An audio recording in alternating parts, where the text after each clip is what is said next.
action. I can't get no call to action, but I try, and I try, and I try. Hello and welcome to Call to Action, the go-to podcast for anyone trying to make sense of the world of marketing, advertising and beyond. In an industry that is a minefield of utter bollocks, we aim to capture our heroes and allies from the front line to have a chinwag with. It's like Pokemon Go, with the single but vital exception that it's not a short-term bandwagon of shite. It's brought to you by Gasp and I'm Giles Edwards. Today, I've caught Alex Murrell. A Bristol-based boff with a passion for books, beers and buildings, Alex is currently strategy director at brand agency Epoch. Supplying strategic simplicity to the world's biggest FMCG brands, he is hell-bent on making the complex clear and understanding the role of advertising and marketing in his clients' growth, culture and society at large. Alex says, let's stop criticising broadcast advertising for being inefficient. Let's stop worrying about it being wasteful. Over a century of research suggests the exact opposite. The very things that make mass media less efficient are also the very things that make them more effective. Welcome to the show, Alex. Hi, Giles. Nice to talk to you. Right, 7 quickfire questions, Alex. So, Mac or PC? Mac. Beers or books? Books. Another beer one now. An IPA or the IPA? An IPA. Madrid or Copenhagen? Oh, I've been to both this year. I loved Copenhagen. I'm going to go Copenhagen. Copenhagen, nice. Content or context? Context.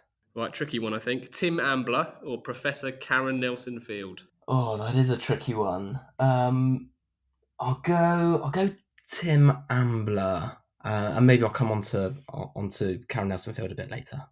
Okay, good stuff. Right, last one. We're going back to Bristol now. Ronnie Size or Massive Attack? I'll go Massive Attack. Nice. Used to go to the club that they owned in Bristol, so yeah, some fond memories for them. Oh, good man. Well, Alex, thank you for joining us.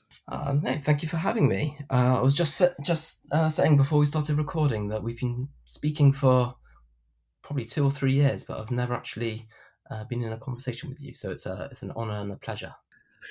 You say that now. So to start the show, Alex, we always like to celebrate weird and wonderful ways that our guests find themselves where they do in their career. So I saw you studied graphic design at university. I actually left UWE the year you joined, so make of that what you will. Okay. And you're now strategy director at Epoch. So to kick things off, what was your first ever job, and then what was your first proper job? Yeah, I think I was somewhat fortunate in that from a relatively young age, I had a degree of focus on what I wanted to do and where I wanted to go. So I studied graphic design, as you said, studied that at GCSE level, so from the age of about 14. I did that through at A level and then an HND and then eventually a bachelor's at UWE. And I kind of always wanted to be a designer. I graduated in 2008, which was not a good year to graduate. That was the year of the Great Recession, and for about 6 months or so, maybe a year, I really struggled to kind of get a foot into the industry. If I'm honest, I struggled to kind of get a response at that time, let alone an interview or even a role. And eventually I was taken on by a small agency in North Bristol called Design Simple for a sort of extended internship. The founder there, Luke Bizio, sort of took me under his wing a little bit and taught me a huge amount. It's kind of 15 years or so ago, but I still feel quite kind of indebted to Luke. He taught me about design, but also about the kind of commercials of agency life and the practicalities of cost estimates and how to politely chase late payments and presenting work and how to write your payment terms and all things like that. And so I worked there for a little bit and eventually that came to an end. Then Design Simple continued to send work my way after that internship came to an end. And anything that came to them that maybe wasn't a good fit for them, they kind of ushered my way. So I kind of fell into freelancing for a bit, where Design Simple were giving me some work. I started to form some relationships with some other agencies where I was supporting them. Started to build a small client base of my own, working directly with clients.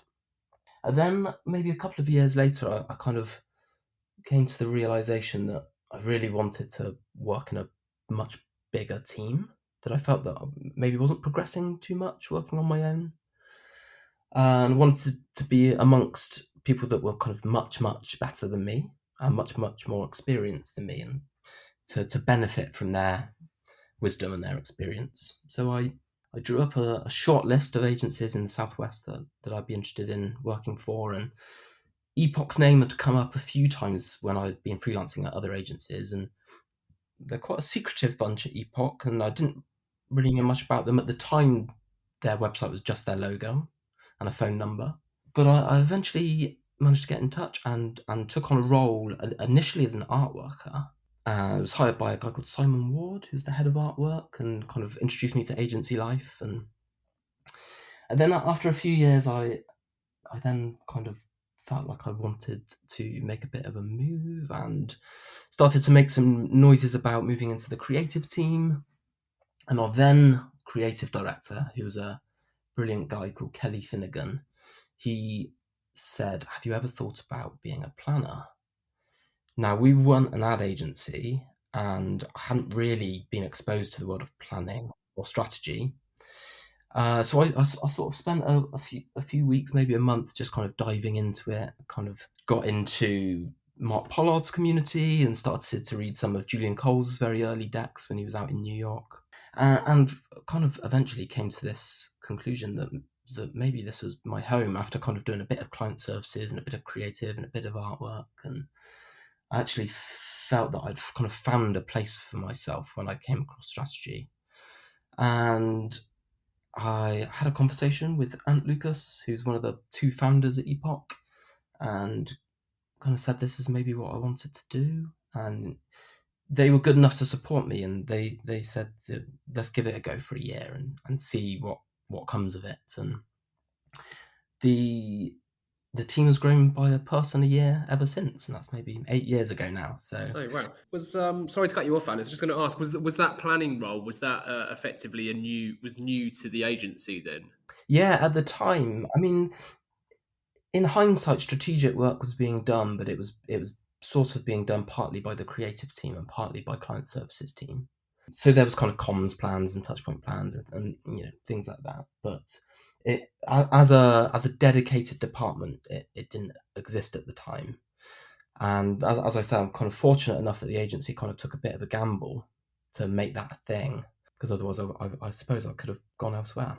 That's really interesting, though. And actually, you mentioned prior to creating that shortlist of agencies that you could see yourself working with, you felt like you would kind of maybe working on your own wasn't the right pace of development. And yet I imagine you were still kind of on your own in a way, albeit with that agency support, to carve out this dedicated department. That must have been quite exciting. Yeah, it was definitely exciting. I've got a bit of a theory that the really good people in our industry, whatever department they work in, tend to be pretty good at most of the kind of department skills. So a really great creative can spot a great strategy. A good strategist can build a great client relationships and things like that. And whilst I was sort of siloed for that year or so, whilst we kind of fired up the strategy department, I sort of picked out the people around the agency who had a good strategic brain on them, even if they were in creative or client services or whatever it may be. So I kind of found allies around the business that would see the value in strategy, even though it was just me on my own again. Yeah, that's nice. And so you said right at the beginning, going to study graphic design, it sounds like that was a very conscious decision. Often, as I'm sure you know as well, you probably had peers in the same position. You often get an amount of people at any university course who are kind of there without necessarily planning it or having the life experience to even know if it's the right decision, which I think is fair. How did you find that change from graphic design to planning? So you're still very much thinking creatively, but you're not necessarily producing aesthetic design. Well, I always enjoyed the sort of creative or concepting end of design, the thinking end of design. And if I'm really honest, I probably wasn't the best at the kind of executing end of it. So in the brief spell that I was part of the creative department, I was much more at the kind of early stages of creative, of kind of getting to an idea, a design idea, rather than the kind of crafting end of it.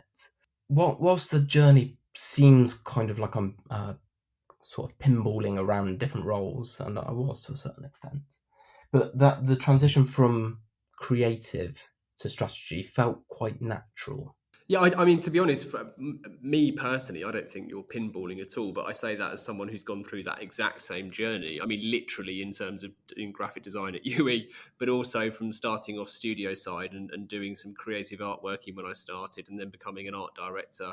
And it was only after spending probably at least 5 or 6 years in an agency when I realised actually I wanted to be the guy in the room where the briefing was happening, to understand any creative opportunities that might have been missed prior to a brief being written. So to me it seems very natural, but then I know, as you know, I'm sure you do too, that actually it does seem quite alien to people who find themselves in one position and they develop it within that department as they go, and there's no right or wrong.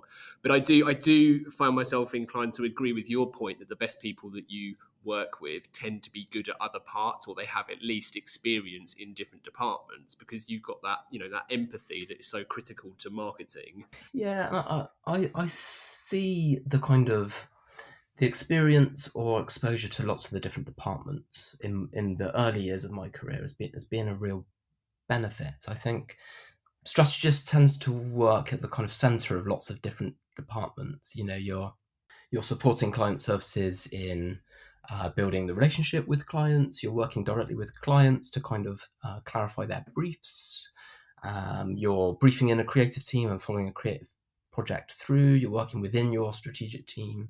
So I kind of think that strategists act as a kind of pivot point in the middle of lots of different departments. And I see it as a benefit to have experienced some of those different departments so that I can empathise with them and the challenges that they are faced with. And where was it on this journey then? Where was it where you started noticing, I suppose, errors in both efficiencies and effectiveness? Because that's something I want to come on to, and we're going to do a fairly deeper dive as we can in the time allowed. But was that even in your role when you were more studio based? Could you see that there were decisions being made that needed to be questioned, or was that something that kind of crept in the more and more immersed in strategy that you got? I think it was probably always there. Graduating when I did, and having worked in the industry for around 13, 14, 15 years now, it kind of perfectly tracks the period where the huge growth of the internet and digital marketing and performance marketing. And so I kind of saw this shift happening, maybe away from traditional advertising towards performance marketing, and at the same time saw a shift towards efficiency within the industry more broadly. So I speak in one of the articles I've written about how you see things like adoption of agile processes and lean workflows and lean startups and things like that. So you started to see this kind of, I call it the era of efficiency, kind of starting to take over, where perhaps the desire to kind of minimize waste through whether it's targeted advertising or through the processes with which work is created, that desire to minimize waste sort of became more important to the industry than maximizing the impact of the work.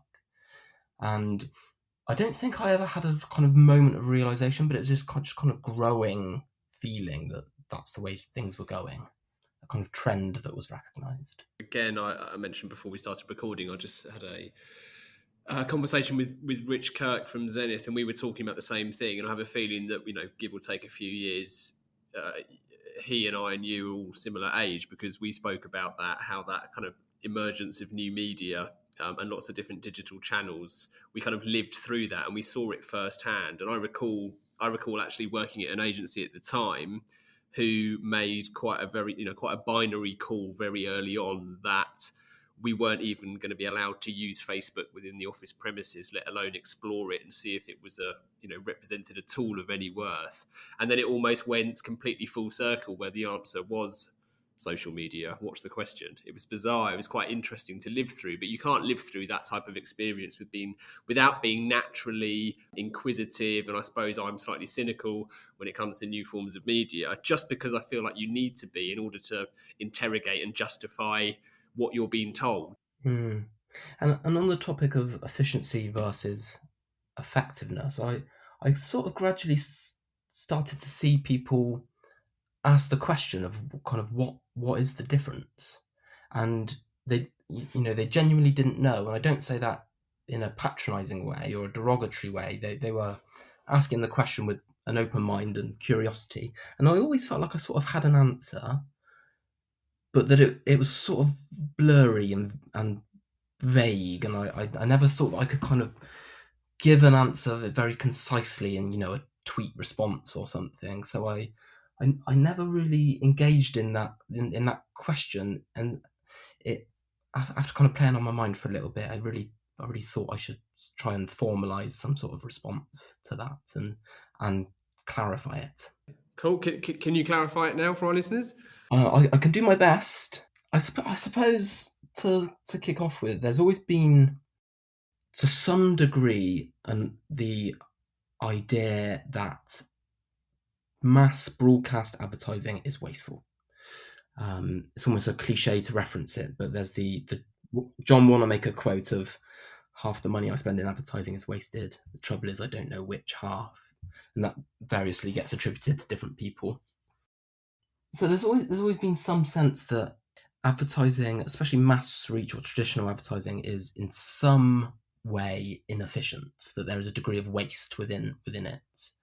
And I came across a piece of research by Ubiquity, who are the media investment analysts, and they had done some research and found that this drive towards the more efficient medias, which tends to be the more digital media, was driven by three things, and those three things were the perception that paid digital, particularly social media and online video, was driven by the idea that it was cheaper, that it was targeted, and that it provided a measurable response. There was some degree of engagement that could be measured. And when I read this piece of research, those three things really started to provide the kind of structure for this article.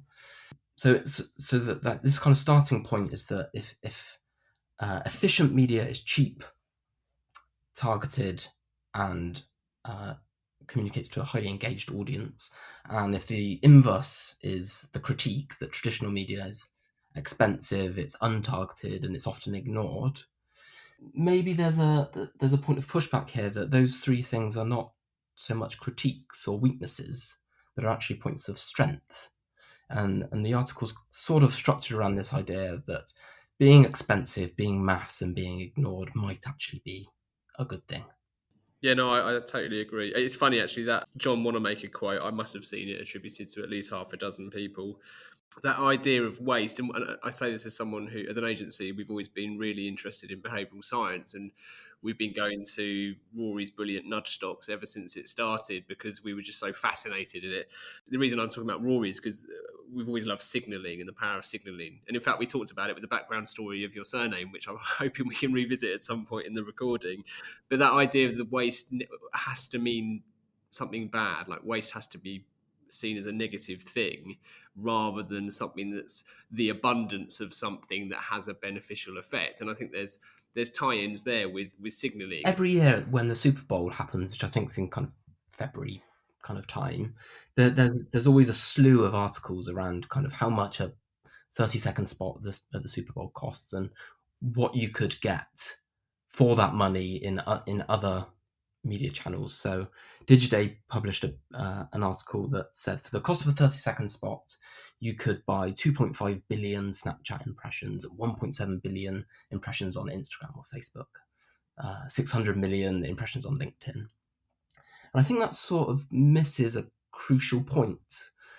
And as you say, Darwin had his theory of evolution, which was that small mutations in an animal, if they were beneficial, then that would make that animal more likely to survive, and over time species would gradually converge on a sort of optimal set of traits.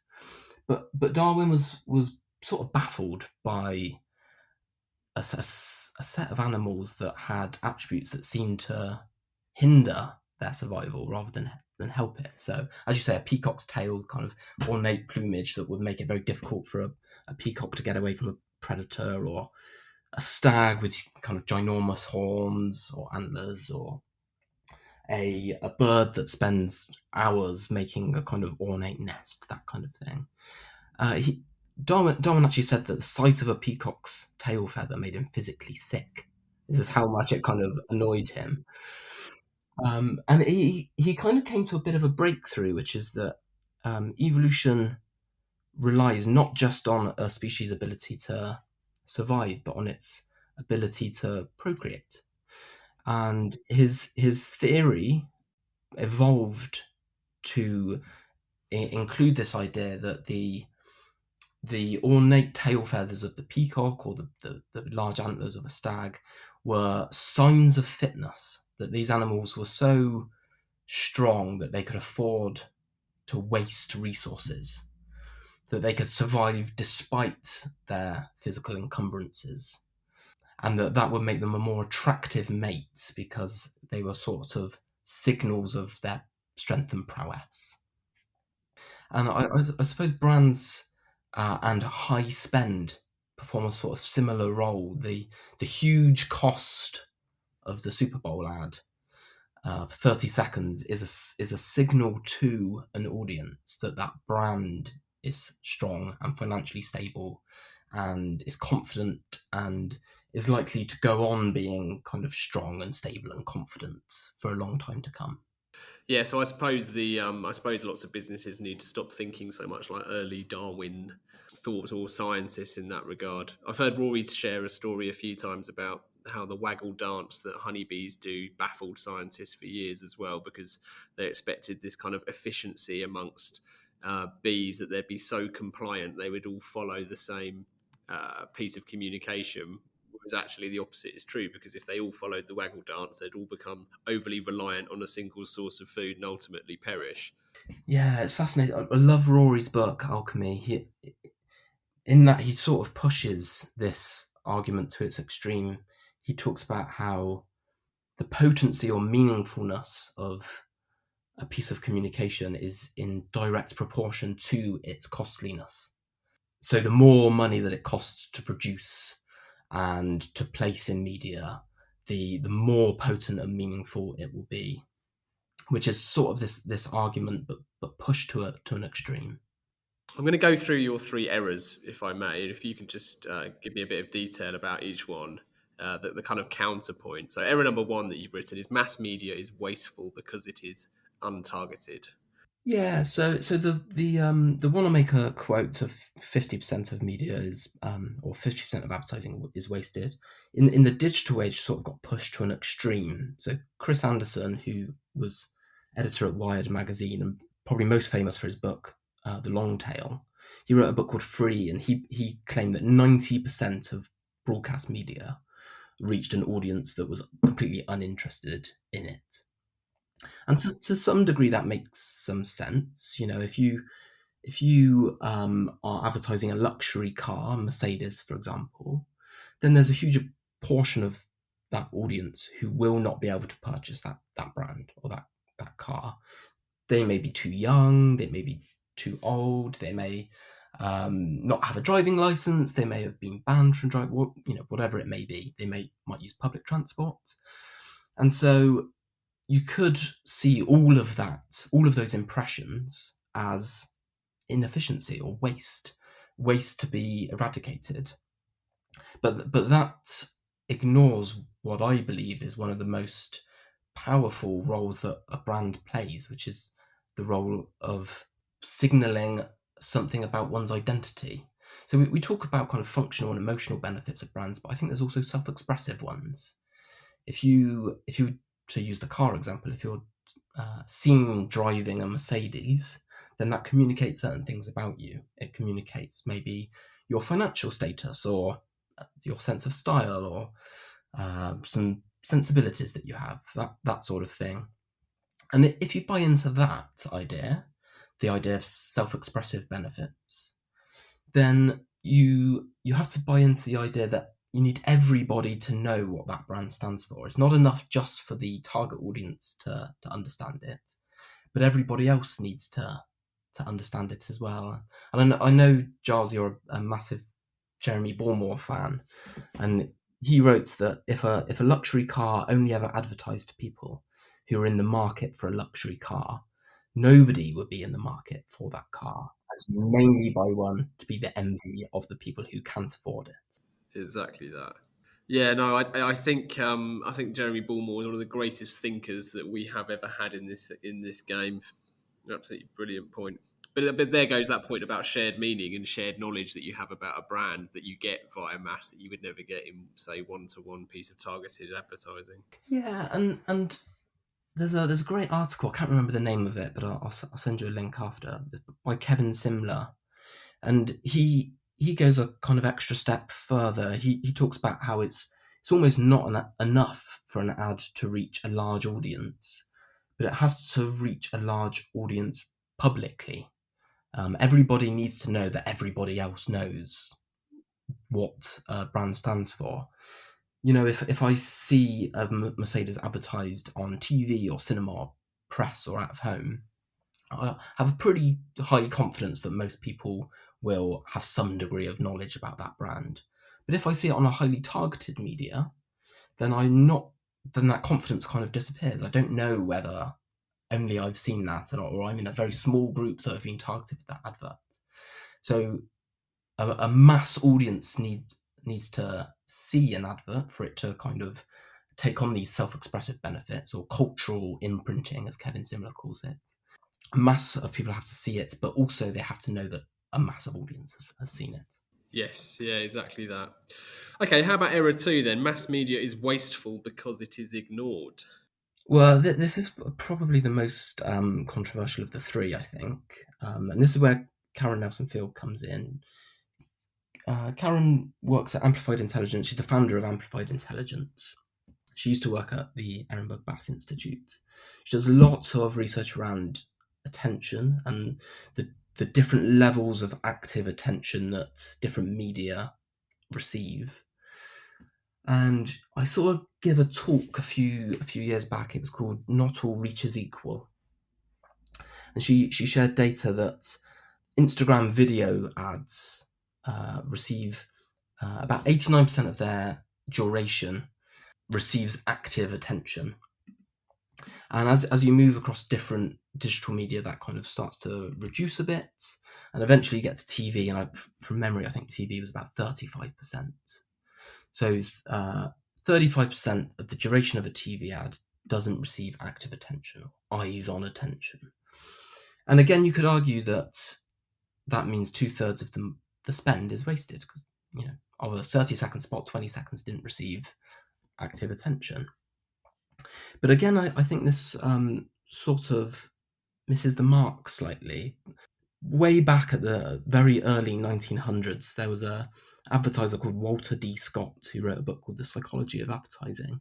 He tells a story about a lady who would commute to and from work every day on the streetcars, you know, the trams. And in all of the trams there was advertising, and she claimed that she didn't read any of the ads.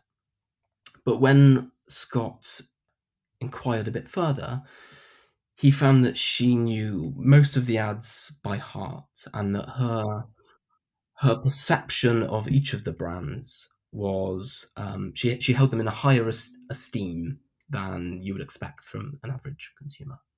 So this indicates that maybe fully active eyes-on attention isn't required. Now, admittedly, Walter D. Scott's anecdote wasn't highly scientific. There was only one researcher, one subject. There's no kind of quantifiable aspect to it. We have no idea how many ads she saw, what her recall levels were. just don't know. But then about 50 years later, in the middle of the century, Leon Furstinger at Stanford conducted an experiment. Furstinger he coined the term cognitive dissonance, which is the kind of discomfort that one feels when you're presented with information that contradicts an existing belief that you hold. He conducted an experiment at Stanford where he recruited members of a fraternity, and he presented them with an audio argument that made the case that fraternities were morally wrong. And like all good psychology experiments, there was a slight twist, which was that there was in fact two groups, and that one of the groups was simultaneously shown a silent film, completely unrelated silent film. And Furstinger measured their support of fraternities before and after the experiment. And what he found was that the change in opinion or belief was greatest in the group that had been shown the silent film at the same time. And he hypothesized that the silent film acted as a distraction, which sort of weakened the subject's cognitive defenses, that the undistracted group could give their full attention to the message, the argument, and could create counter-arguments and could kind of rationally debate it and push back against it. Whereas the distracted group sort of adopted the argument with little pushback. Paul Feldwick, who I'm a massive fan of, he in discussing this experiment, he said, when we don't notice we are being influenced, we cannot argue back. And so there's this idea that perhaps an inattentive audience sort of soaks up our distinctive brand assets and our messages and the tone of voice that we deliver a message in, and all of that kind of gets soaked up and kind of lodges itself in the subconscious and long-term memory without ever really kind of actively or deeply processing the message. I love that quote from Paul Feldwick. We've had Paul Feldwick's been on Call to Action recently, as has Professor Karen Nelson-Field. She was on a few weeks ago and she was absolutely wonderful. But I think it's such a key point that people don't necessarily consider or want, maybe they just don't want to believe it's true. I made a similar point recently. I was talking about London's or Adlan's London bubble, and how I think that kind of detachment from the real world, if we, inverted commas, real world, mostly outside London, that bubble's only been made worse because of the pandemic, because a lot of people who work in Adland, and 85%, we believe, live in London, that opportunity to just rub shoulders with normal people on their commute to work has been removed because of lockdown. So not only are people living in the bubble of London, they also have been in a bubble within that bubble, which I think, that there's a sort of passive ethnography, maybe you could call it, that's been taken away. Yeah, for sure. I should say, by the way, that I think in the quickfire questions I didn't choose Karen Nelson-Field, but I am a massive fan of her work, and she actually sort of acknowledges the idea that some attention is better than no attention, and that her work finds that the higher the active attention, the greater the short-term response, a kind of sales activation response. And I think her work and the work of Furstinger and perhaps later Dr. Robert Heath sort of maybe work hand in hand, that maybe it's the inattention or the slightly ignored work or advertising that is more akin to brand building, and that kind of just slowly kind of seeps into your subconscious, and kind of a jingle kind of comes to mind and you instantly know the brand and that kind of thing. Whereas the work that requires active attention is maybe more effective for the sales activation, the short term, the kind of the calls to action, the price promotions, things like that. Have you ever seen, I believe he's a Bristolian, he certainly lived there when I was at UE, but have you seen Derren Brown's TV show, his kind of stunt when he invited a couple of agencies to pitch ideas to a brief that he selected for them? No. It's really interesting. It's one of the very first things I believe that he did, so it's probably going back 15, 20 years maybe. I'll find a link to it. I'm sure it's on YouTube, and we'll add it to this episode. But he basically made that same point about how receptive we are subconsciously, and he invited, and maybe it was just one ad agency, to come to his office to receive a brief and spend some time thinking about it and turning it around in a day. A standard, like fairly standard creative brief. But what he had done very strategically and very intelligently in that Derren Brown way is he controlled the route or the journey that these people took from being picked up from their hotel or agency to the venue where they were going to receive the pitch. And he made sure they stopped at certain traffic lights where they could be exposed to certain things like characters and mascots in shop windows and all sorts of things that he basically planted to demonstrate, I suppose, slightly the point you've just been making. And he effectively predicts what the ad agency is going to come up with, who claim it's going to be an original idea, and yet by exposing them repeatedly to certain physical objects and things along their journey, it kind of plants this seed in their head. It's wonderful. I'll dig it out and share it.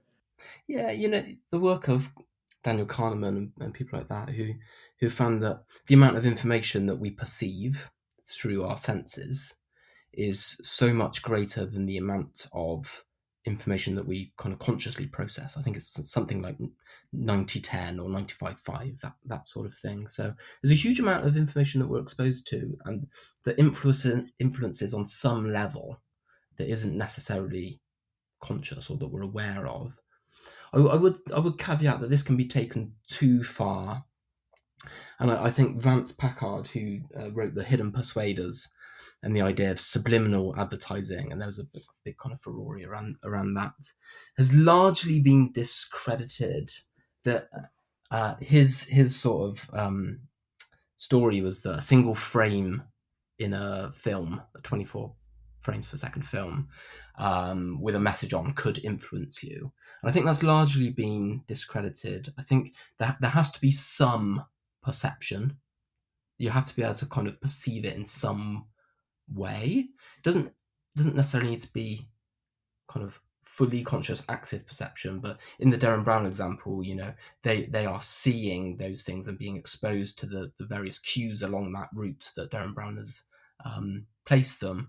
But I'd be wary of kind of pushing it too far, that you can kind of subliminally influence people's behavior. Yeah, it's kind of a very old school kind of thinking around advertising and the sort of brainwashing capacity of it, isn't there? I'm mindful of time, but I was going to talk to you about the expense. So Error 3 is mass media is wasteful because it is expensive. I'm mindful we have touched on signalling a few times, and I've kind of already crowbarred the peacock's plumage in once. But is there much else around that you can elaborate on? No, I think we've largely covered it. I think the reason I chose Tim Ambler in the quickfire questions is that he, I think, was the first person that I can find that has drawn the link between the kind of biological side, the Darwinian side, and the marketing brand building side. And I think that's such a brilliant lateral leap to make. And whilst I love Karen Nelson Field's work and greatly admire it, that sort of lateral jump, I think, was glorious. Yeah, no, absolutely. Very well said. No, we're also fans of Professor Karen Nelson Field. And to be honest, if that wasn't the case, I wouldn't have asked you to make such a binary choice between two such esteemed people. So yeah, apologies if I made that awkward. The last thing before we go to our listener questions is just, in conclusion, and I know, and we've spoken about this before, your piece isn't a criticism on other forms of marketing and media choices and performance marketing, let's call it, at all, is it? It's merely just an acknowledgement of what people might perceive to be ineffective actually is effective, and we shouldn't prioritize efficiency in the way that we currently can do too easily. Yeah, so some of the feedback I got from the article, it was generally very well received, but some of the feedback I got was saw it as an argument for inefficient media over efficient media, or for the effective over the efficient. And that wasn't the intention at all. The intention was to defend that there is value in mass media and inefficient media, and that value comes across in the kind of cultural imprinting that I've spoken about, the seducing the subconscious that Dr. Robert Heath talks about, in the costly signalling that Rory talks about. And but all of that should be balanced with efficient media, just as you would balance brand building and sales activation, that there is a role for both and that they should complement each other. It shouldn't be, I don't think, a binary choice between one or the other. It should be, what's our problem, what's our objective, and how do we allocate our funds accordingly to best solve that. Absolutely, good. Well, I'm pleased you've managed to kind of have the opportunity at least to set that straight. Time, weather, and Boom!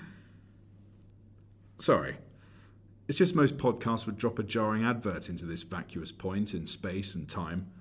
But Gasp don't do podcast ads, and if we did, we'd probably subvert the form in a clever way that ironically gets you to contact the host, Giles Edwards, on 01189 952 007. Only last week, some pod listening companies did just that, calling us for guidance on lead generation and brand identity. But please don't do that. Let's get you back to the show. I will go into the rural areas. I will travel with people back and forth. I will go live in slums. The world's only global tech ethnographer, Tricia Wang, there on Call to Action episode 15. Not what we were looking for, though. Hang on. I've got a couple of listener questions for you, Alex. Here we go. Okay. So, asking the general public for their opinion, be it on Brexit or boat names, is notoriously fraught with danger. We've got two for you, starting with Jim from Lincoln. He asks, or he says, I thoroughly enjoyed your article on the pitfalls of purpose. My question is, can purpose be pursued successfully by brands? Can you name any examples of brands that have found success in purpose? Oh, good question. All of my articles try to sort of take aim at one of the big topics, or one of the big debates, or one of the big questions, contentions that exist within the industry. And I sort of felt like I had to write something about purpose because it's such a contentious topic. The article that Jim refers to, Pitfalls of Purpose, broadly kind of outlines the ways that purpose goes wrong. It sort of makes the claim that purpose isn't wholly positive or isn't a kind of silver bullet for success, but it isn't also wholly negative. It can't never work. It's not kind of doomed to failure. And I think Peter Field's work that caused a bit of an uproar at the F Week last year sort of found this, that in summary, his work found that on average, campaigns that were built around purpose were slightly less effective than campaigns that weren't built around purpose. But within the purpose bracket, there was a group of very effective case studies and a group of very ineffective case studies. So purpose can be done well and it can be done poorly. And I kind of list three pitfalls within it. The first is not being credible. And there's a great cartoon by the Marketoonist where he gives a kind of standard brand ladder of kind of product truth, functional benefit, emotional benefit, and then it keeps going up and up and up until they kind of fall off the top of the ladder, and kind of in there striving to go to a kind of big worthy purpose, kind of ends up being completely detached from the credible product truth at the base of the ladder. And I think to do purpose well, it has to be highly credible. The example I give as being a very good example here is the brand Lifebuoy, which is a antibacterial soap which was developed in the UK by the Lever brothers to help fight cholera initially. It's now very popular in countries like India, and their purpose is to help children reach the age of 5. To reduce child mortality, essentially, and they do that through their antibacterial soap and healthy hand hygiene, which stops the spread of diseases and things like that. So their purpose and their product have a really strong link between them. And we can all think of purpose campaigns where that link hasn't been there and things have gone very badly and ads have been taken off air and things like that. Very good. Well, we're going to link to that article as well in this episode, so I encourage everyone to check that out. Question 2 is from Zoe. You're captured by an evil wizard. They wave their magic wand and eliminate all the knowledge you've learnt from every marketing book you've ever read, apart from one. Which one do you choose to remember? Oh, And you're a very well-read man, Alex, so you're gonna struggle here. Oh, that's tricky. I mean, this might bleed into book recommendations question, but one that is a go-to recommendation for me is Anatomy of Humbug by Paul Feldwick, and I think I find it so valuable because Feldwick he doesn't attempt to give a single answer in the book. He gives a history, and I think he covers 6 theories of how advertising could work, and it's sort of an account of the last, I don't know, century, 2 centuries of advertising or brand thought, really. And he concludes that they're not necessarily mutually exclusive, that the different theories can work together, and you can have 2 or 3 of these theories all working in your favor. And in one relatively short book, I think it exposes you to a lot of kind of advertising thought. But I also love that conclusion that it's not a single right answer to this.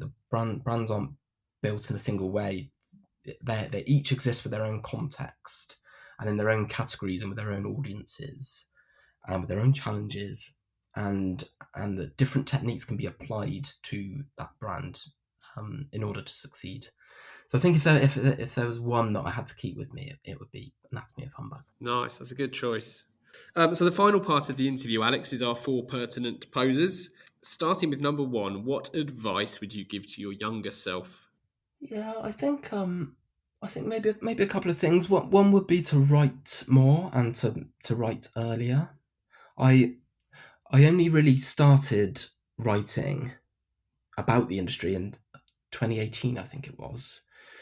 And I've sort of come to the realization that writing is thinking to a certain degree. That the act of writing forces you to clarify your thoughts and formalize it in a way that is very clear and very simple and but also compelling. And I think I didn't do it for maybe the first decade of my career because I didn't necessarily feel that I had a fully formed argument yet. And I think what I've learned over the last 4 years of doing it is that you kind of don't need a fully formed argument to start. You need a hunch or a question or a topic, and then you will naturally kind of look to substantiate your arguments. You'll read more, you'll kind of expand the argument or narrow the argument over time, and the act of writing a few thousand words about a topic will result in you having a much stronger argument than you started out with.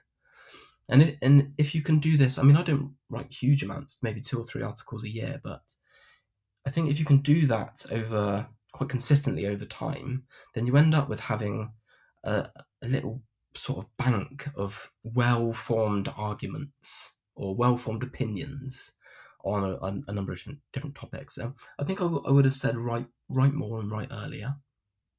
The other thing is that when I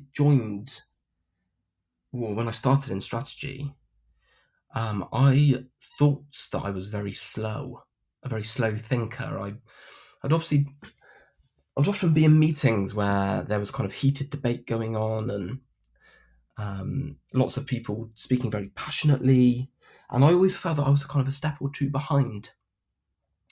And then usually towards the end of a discussion or meeting, I would kind of manage to contribute something that sort of cut through the noise a little bit and got to the crux of a problem.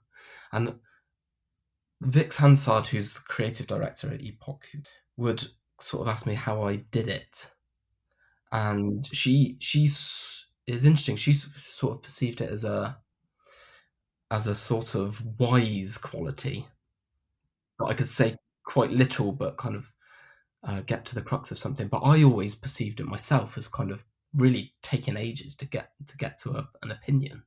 And I've come to realize over the course of my career that it's okay to be a bit slow or considered or reserved or maybe a bit introverted, and to really just kind of lean into your way of doing things and what's comfortable and right to you. As long as you get to somewhere good, that it's okay. And it's one of the mantras that I've sort of adopted is direction over speed. The direction that you're going in is more important than the speed at which you're traveling. And anyone can kind of run around like a headless chicken, but few people can go in a direction which points towards success. So yeah, that was a kind of big sort of anxiety for me when I was starting out, is this kind of slowness. But I've come to think of it as part of who I am.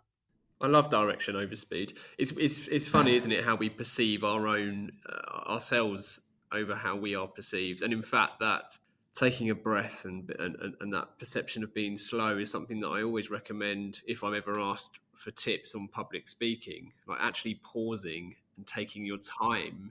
For the same reason as your creative director concluded what she did, it has exactly that effect. And writing is thinking. Write sooner. That's really smart, because you're right. In your mind, you can think so many. There's so much, like, I suppose, going a nod to wastage. I suppose it's so easy to overthink and think of too many words, but actually writing things down forces you to think, and forces you to be so selective with your thoughts and your point of view. Love that. I encourage juniors that join Epoch. I encourage them to write, even if they don't publish, even if they don't hit go on the piece, because there's still value or benefit to the act of clarifying your thinking in words. And I think I just wish I had done that earlier. It's a great one. And that definitely hasn't come up before. Number 2, if you could banish one thing from the industry, Alex, what would it be and why? I have to admit I struggled with this one a little bit. Not because I couldn't think of anything, but because I could think of too much.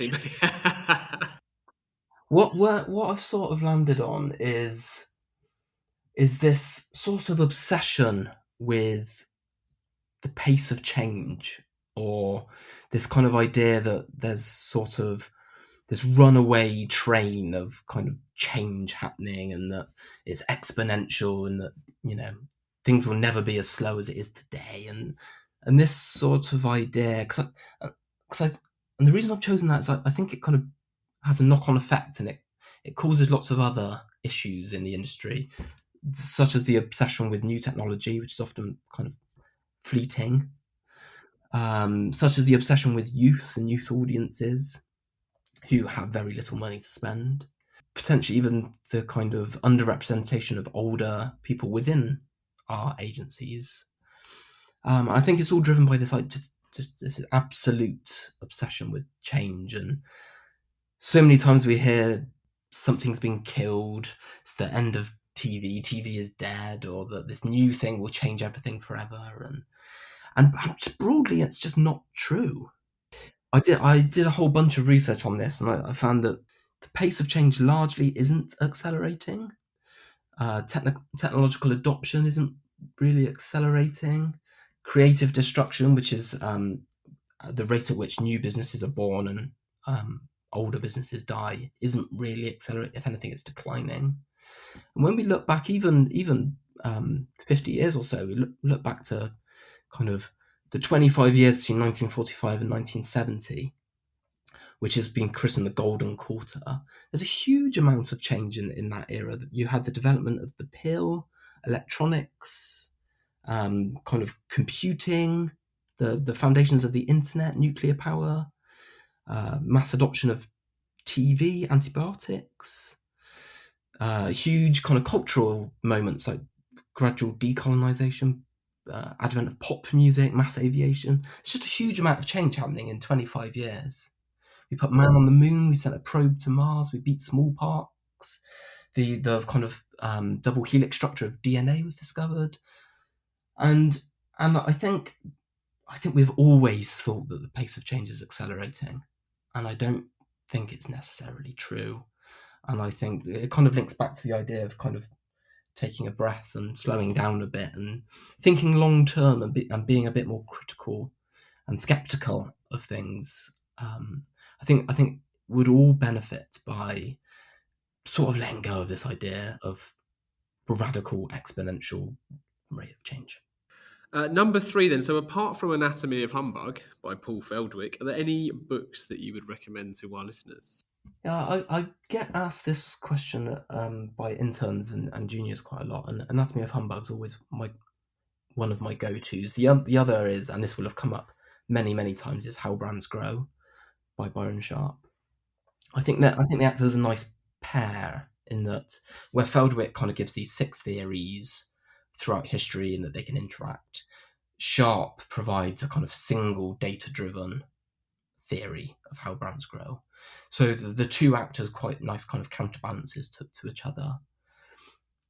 Outside of the industry, I really enjoy kind of dystopian fiction, particularly kind of Eastern European dystopian fiction. So there's a book called We by Zamyatin, who was Russian, which is so about 30 years before George Orwell wrote 1984, and it has very similar themes. All houses are made of glass, for example, so that the authorities can see into them, that kind of thing. Franz Kafka's The Trial, this kind of idea. He was born in Prague in the 20s as well. This kind of overwhelming sense of bureaucracy and kind of impenetrable red tape and things like that. A little more recently, there's a book called Metropole by Ferenc Karinci, who's a Hungarian, wrote it in the 70s, which is about a guy who jumps on a plane to travel to, I think, Iceland or something, and he lands and it's just a completely unknown city where nobody speaks a language that he recognizes, and it's so teeming with people, and he spends weeks and months just trying to kind of work out where he is and kind of to escape from this dystopian city. But I think the reason why I like this genre is because whilst they're always about a dystopian future, they're usually a comment on the present. A bit like, I don't know, Black Mirror or something like that, where they usually take a observation or a cultural challenge about today and push it to an extreme, and then play that story out in the future. So I think there's quite a lot you can learn from We. You can learn about Russia.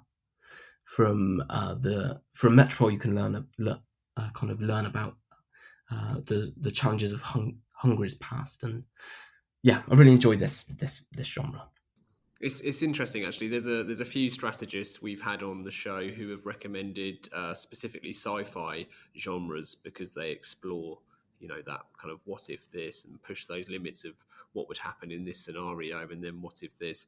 We've not had those specific books, but that kind of there's a common thread there, I think. The ones I particularly like, both in dystopian fiction and sci-fi, are ones that are sort of near future, where they're kind of close enough to be believable, but sort of distant enough to be uncomfortable. Nice. That's quite a nice niche description. I like it. And then number 4, Alex, is we always dedicate every episode to someone, and we bestow or hospital pass that honour depending on your view to our guest, who has to give their reason why. So would you kindly dedicate this episode? This might be a little bit difficult for me, but I'm going to try and get through it. But if I start to choke up a little bit, you might have to jump in, Giles. But not a problem. I'd like to dedicate it to my dad, who is currently, I won't go into too much detail, but he's currently in a bit of a health battle. And I think a lot of my career and a lot of my interests, actually, I think, are influenced by him. He was a programmer, but was also a very talented artist. He played guitar, taught me to play blues guitar, or at least got me into it. He was a photographer, and I kind of studied photography at an early age. And yeah, I think a lot of the reasons why I ended up doing what I'm doing, and particularly the early focus on graphic design, was sort of because of him. He used to subscribe to a magazine that I think was called Digital Photographer or Digital Photography or something like that. And each issue was came with a CD-ROM that had a Photoshop tutorial on it, and I used to pinch them and sort of teach myself Photoshop on the family computer in the dining room, that kind of thing. And yeah, he before he retired, he worked at Herman Miller, which is a furniture designer. They created the iconic Aeron chair. So I think a lot of my love of art and design and architecture and photography, and I think a lot of that comes back from just kind of it rubbing off on me from him. So yeah. Okay, amazing. Well, this episode is very proudly dedicated to your dad. And we wish him all the best, Alex. Thank you.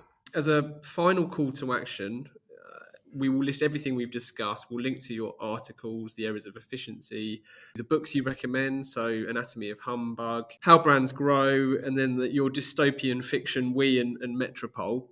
How else can our listeners get more Alex Murrell? Probably the best place to go is just my website, which is just alexmurrell.co.uk. From there, all of my articles are on there, linked to my Twitter, my newsletter, so on and so forth. So yeah, just the website. If you can work out how to spell Murrell. We'll link to it. We'll link to it. So if you're listening to this, you can just open up your phone or however you listen, and there'll be a link there. Wonderful. Well, Alex, I've really enjoyed chatting. Thank you so much for coming on the show.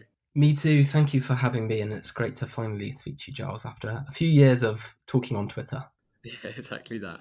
Finally, thank you to everyone listening. If you've enjoyed this episode, please do share and review the podcast.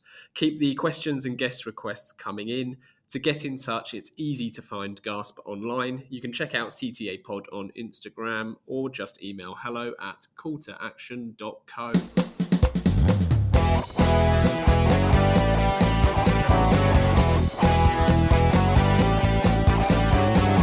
I can't get no call to action.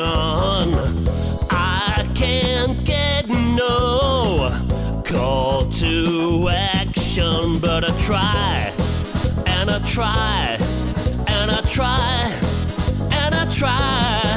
I can't get no call to action. Oh, I can't get no call to action.